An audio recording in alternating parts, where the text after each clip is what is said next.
जय श्री हरि। जय बृहस्पति देव। साथियों, वीडियो शुरू करने से पहले एक छोटी सी विनती, कृपया वीडियो को लाइक करें और चैनल को सब्सक्राइब करें और घंटी को जरूर दबाएं ताकि हर हफ्ते ऐसी पौराणिक, प्रेरणादायक और पुण्यदायी कथाएं आप तक समय पर पहुंचती रहें। ओम गुरुवे नमः। सर्वज्ञाय नमो नमः। सर्वदेवा नमस्कृत्य वृतं कथायामि शुभम। हे गुरु, हे सर्वज्ञ बृहस्पति देव, आपका वंदन करके मैं यह पवित्र कथा आरंभ करती हूँ।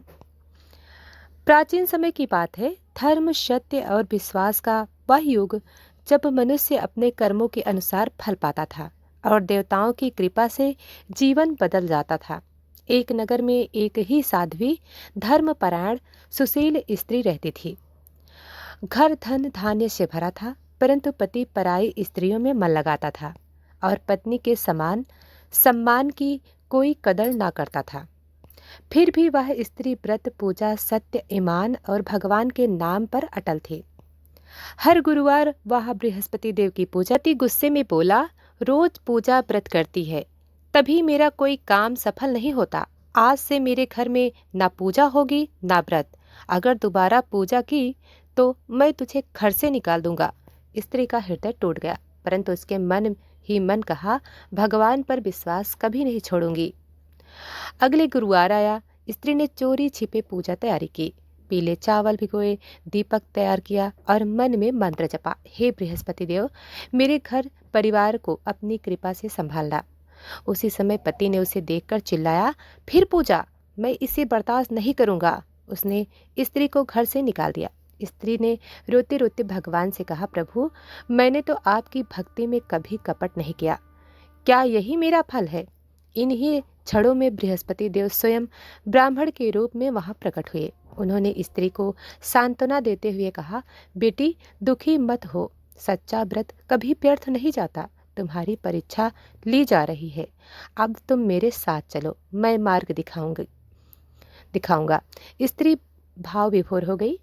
बृहस्पति देव उसे एक विशाल नगर में ले गए, वहां एक राजा अपनी रानी के दुख से परेशान था। रानी संतानहीन थी और कई वर्षों से उदास रहती थी। बृहस्पति देव ने कहा, यदि यह रानी गुरुवार का व्रत करेगी तो उसे पुत्र रत्न की प्राप्ति होगी। ब्रह्म रूप देव से प्रेरित होकर स्त्री ने रानी को व्रत का महत्व बताया और रानी ने श्रद्धा से गुरुवार का नियम अपनाया। कुछ ही महीनों में रानी को फल प्राप्त हुआ। एक तेजस्वी और सुंदर पुत्र का जन्म हुआ। सारा नगर आनंद से गूंज उठा।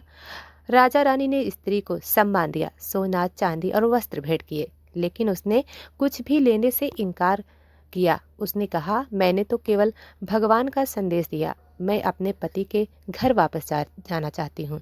राजा रानी ने उसे प्रेम पूर्वक विदा किया। स्त्री जब नगर के बाहर पहुंची तो वहां बृहस्पति देव फिर प्रकट हुए। उन्होंने कहा, सुनो बेटी, कहानी अभी पूरी नहीं हुई है। तुम्हारे पति को अभी भी अज्ञानता है, परंतु तुम्हारे व्रत का फल अवश्य मिलेगा।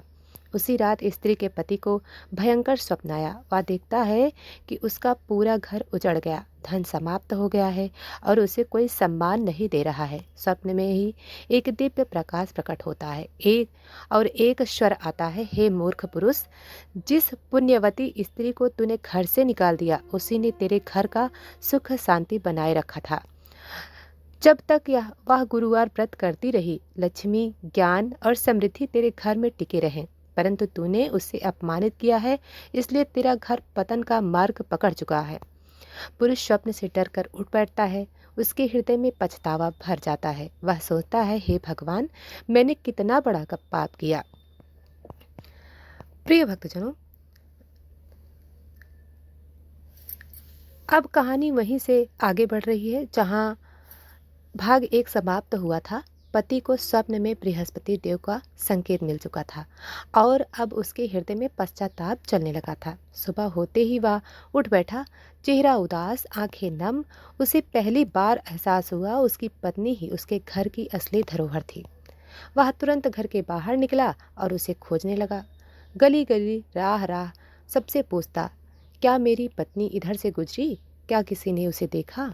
लेकिन कोई पता ना मिला। थक कर वह एक पेड़ के नीचे बैठ गया। अब रो पड़ा। और मन ही मन बोला, हे प्रभु बृहस्पति देव, मैंने अपनी पत्नी का जितना अपमान किया वैसा कोई पाप नहीं हो सकता, मुझे मार्ग दिखाइए। उसी क्षण एक तेजस्वी पुरुष ब्राह्मण रूप में वहां आया। उसने मधुर वाणी में कहा, पुत्र रो क्यों रहे हो? पति बोला, मैंने अपनी धर्म पत्नी को दुख दिया, वह कहीं चली गई है, मैं उसे ढूंढ नहीं पा रहा हूँ। ब्राह्मण ने मुस्कुराकर कहा, अगर सच में पछतावा है तो गुरुवार का व्रत स्वीकार करो और पत्नी को सम्मान दो, तुम्हारी सारी बाधाएं दूर होंगी। पति ने तुरंत हाथ जोड़कर कहा, मैं व्रत करूंगा, प्रभु बस मेरी पत्नी मिल जाए। तभी प्रकाश फैल गया, ब्राह्मण का रूप बदलता गया और वहां स्वयं बृहस्पति देव प्रकट हो गए। पति भयभीत होकर नीचे गिर पड़ा।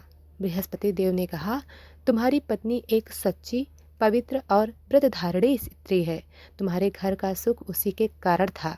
अब तुमसे वचन चाहिए कि तुम उसे सम्मान दोगे और धार्मिकता अपनाओगे। पति बोला, प्रभु मैं प्रतिज्ञा करता हूँ, अब कभी उसके साथ अन्याय नहीं करूँगा। देव मुस्कुराए, तो चलो मैं तुम्हें तुम्हारी पत्नी तक ले चलता हूँ। कुछ ही दूर जंगल के किनारे पत्नी खड़ी थी, आंखों में आंसू, लेकिन भगवान पर विश्वास अटल। बृहस्पति देव ने दोनों को आमने सामने खड़ा कर दिया। पति दौड़कर पत्नी के चरणों में गिर पड़ा, मुझे क्षमा कर दो, मुझे यह समझ नहीं था कि मेरा जीवन तुम्हारी वजह से सुखी है। पत्नी ने आंसू पोंछते हुए कहा, स्वामी भगवान की इच्छा समझकर मैं सब भूल जाती हूँ। दोनों एक दूसरे को प्रणाम करते हैं और उनके चारों ओर दिव्य प्रकाश फैल जाता है। बृहस्पति देव आशीर्वाद देकर कहते हैं, जो भी श्रद्धा से गुरुवार का व्रत करेगा उसके घर में सुख, संतान, धन, सम्मान और शांति का वास होगा। देव अंतर ध्यान हो गई।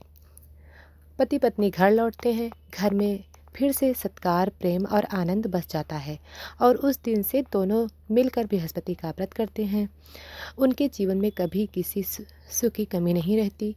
प्रिय भक्तजनों, इस कथा से हमें यह शिक्षा मिलती है, सच्चा व्रत, सच्ची श्रद्धा और सच्चाई के साथ किया गया उपवास हमेशा फलदायी होता है। बृहस्पति देव की कृपा से जीवन बदल सकता है।